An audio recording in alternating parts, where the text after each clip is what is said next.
All right, girls, we are on section 6.3. If you are on the accelerated schedule, then you will do this lesson and then 6.4. If not, then I'll only have you do one today. Okay, so let's look in your book on page 142. Now, this lesson is actually not very long. It's longer in the explanation part of it. I've read through it, and I'm just simply going to show you what we're doing and briefly explain why we're doing it. And basically, I'm just going to pull all this together and show you how. Okay, so basically, here's the thing. We're multiplying fractions. Now, a lot of times you take a fraction. Let's say, I'm going to take the example in your book. Let's say we take 5/14 of, which means times, 3/5. Okay? Remember, this means of. Okay? All right, and remember multiplication, you just multiply across, you get 15, and then 14 times 5 is 70. Now, 1570, you can be simplified down. We know that because this ends with a 0 and this ends with a 5. So we know definitely they can both be divided down by 5. So to simplify it down, 15 divided by 5 is 3. 70 divided by 5 is 14. Okay? This is as far as we can go. This is simplified. Okay? Now, we could, I know a secret, we could cut this part out and we could just get 3/14. And I would like to show you how to do that. When you multiply, you can actually simplify before you get your answer. And that's what we're doing today. So let's go back to 5/14. It's really easy.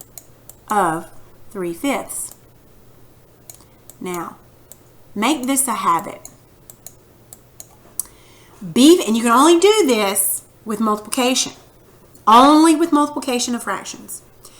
Before you multiply, I want you to think to yourself, you look at these cross numbers, the numbers that are across, and you think to yourself, do these numbers have anything in common?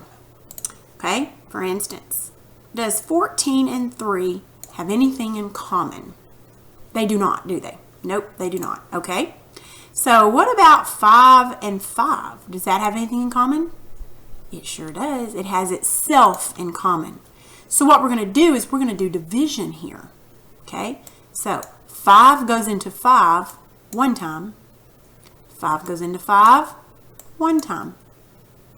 Then we can multiply across. We have done our simplification. We have simplified. So we're going to multiply across. We get 3/14. Look at that. We cut out that middleman. We simplified before we even started. I love doing this. It's like the best thing ever. Okay, so let's see if we can do another one. I'm just going to come up with something. Let's do 4 over 16. 4/16 of 2/8.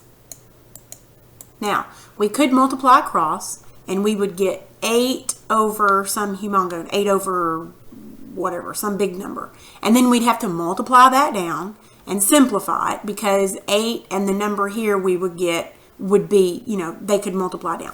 So we could go ahead and do that and use the middleman, but I don't really want to do that. So remember, it's multiplication. We're just going to multiply fractions. Let's look and see if either of these have anything in common. I'm changing colors just to help you see. So it doesn't matter where you begin. We're going to just simply simplify before we multiply. Now 4 and 8 have 4 in common, right? 4 goes into 4 one time.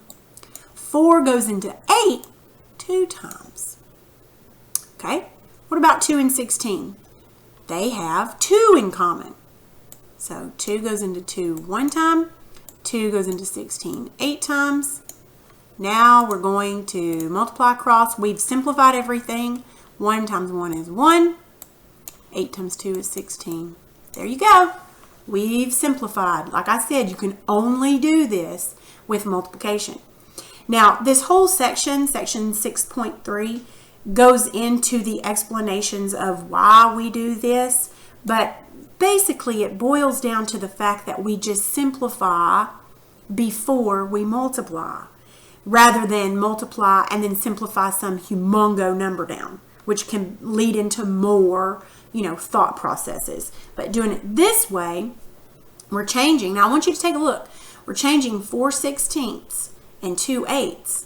This changed to 1/8 and this changed to 1/2. So basically what we're doing is we're dividing these down by the same numbers to get equivalent fractions that are smaller. That's all we're doing.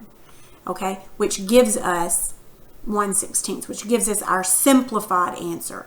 Now, if you do this and then the answer you get can be simplified further, that means that these things that you did here were not correct. Okay, you can still get the correct answer. It just means you'll have a little extra work to do. Okay, I hope that makes sense. Let's look at the bottom of page 145 at the keeping perspective. In this chapter, we've been looking at a lot of mechanics, how to solve different problems on paper. It's easy to lose sight of what's going on in the rules and the terms, so we're going to pause just for a second.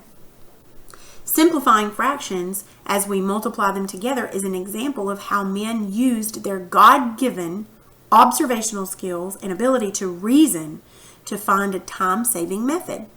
It not only makes it easier to multiply fractions, but it also saves us from having to do so much simplification on the answer. Shortcuts like this ultimately work because they describe a real-life consistency God holds in place year after year, decade after decade. And that same God offers his strength and power to his people. Now, there's a thought to ponder. Psalm 68:35, O God, thou art terrible out of the holy places. The God of Israel is he that giveth strength and power unto his people. Blessed be God. Or blessed be God. I just like to say blessed because it sounds more fancy. Anyway, okay, so there we go. So let's not forget that this shortcut works because God is consistent. And that's why it works. And it works every time. All right, you're going to be doing, with this lesson, you're going to be doing worksheet 6.3. I'm going to grade this page, I do believe. If you need help, let me know. I'm not going to help you on it right now. I'm just going to assume that you can do this yourself. If you can't, if you need help, if it gets a little bit difficult, if you get confused, let me know. Now, if you are on the accelerated schedule and I've put it on your Google Classroom, you have to move on now to section 6.4.